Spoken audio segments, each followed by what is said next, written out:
everybody, and welcome to Calm Confident Woman's live stream. This is Thrive After Menopause. So, last week, my name is Regina.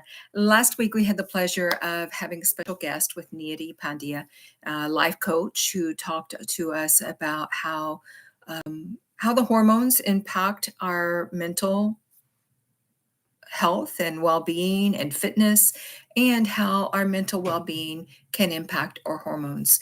And she left us with some wonderful nuggets, and one that I really appreciated was utilizing our five senses to bring us back into the present when our minds and our emotions have taken us hostage and carrying us away into places and thought processes and experiences that are not advantageous.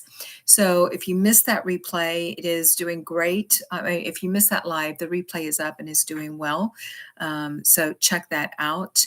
We did have a little technical difficulty, and so there are actually two videos from last week's session.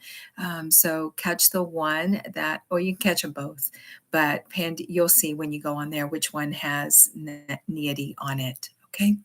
All right. So today we were supposed to talk about liver health and our hormones, but I really felt inclined as I was preparing today to move us more into a little refresher on how yoga and meditation can help us in managing our hormones.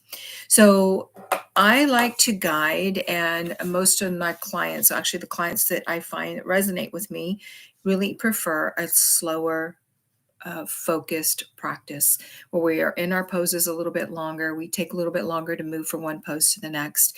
And this allows us to really tap into and soothe the entire nervous system. But when it comes to supporting our oxytocin, which is our socializing hormone, the dopamine, which is going to be the reward hormone, the endorphins, and the serotonin, just one yoga practice can make all the difference in all four of those. And I do offer gentle yoga a couple of times a week. I have Yin Yoga a couple of times a week. We do have some fitness-oriented classes 2 and 3 times a week. So you can pick from these offerings on the website what you need in that moment. But here's how this all works together. Oxytocin, the love hormone, is strengthened when we socialize, when we interact. So whether it's in a live class somewhere else or coming online with me, getting that social interaction is going to boost your oxytocin. So get involved in a class somewhere to support that for yourself. For the dopamine, this is our reward center. And many of us in today's society are we actually need a dopamine detox because we're getting that immediate dopamine hit every time we get on social media, every time we pull out our phone to interact with someone or to play a game. All that virtual activity is giving a dopamine hit, but it's not in a healthy way.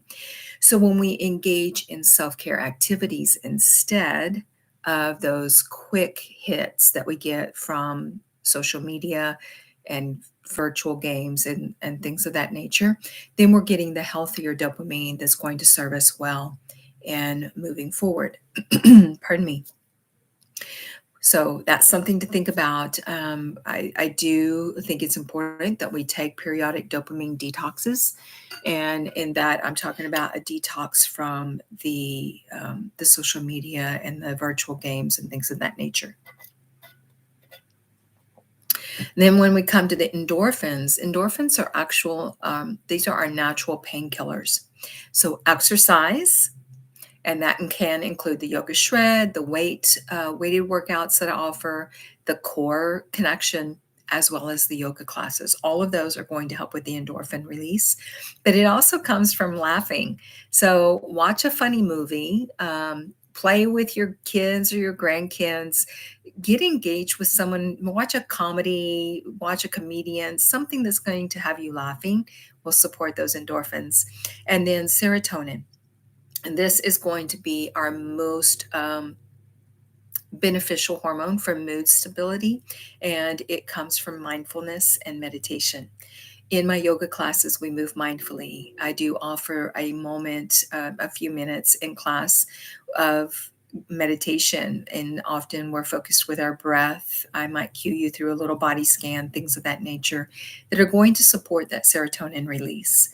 And so, if you are struggling with mental fitness and you're looking for a way to just have more um, self control, more self guidance on how to support your hormones and your mental well being, then engaging in one of the classes that I offer will definitely help you with that. And then also go back and watch the replay from last week with Nidra, and that would have been on April 11th of 2025 if you're looking for that video. So anyway, these are ways that we can support ourselves. None of this is a substitute for medical care, but it can step alongside and work in harmony with whatever medical care you have. And then over time, for some, it can actually be a way to move away from the need for the medications and other therapies. So, yeah, give that a try. Reach out. I will leave the website for classes in the message in the information for this recording. I hope that serves you well, and I'd look forward to seeing you in a class.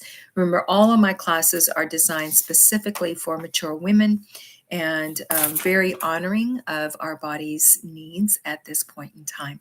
I'll talk to you soon. Reach out with your comments and questions. Until next time, bye bye. Hi, Annie.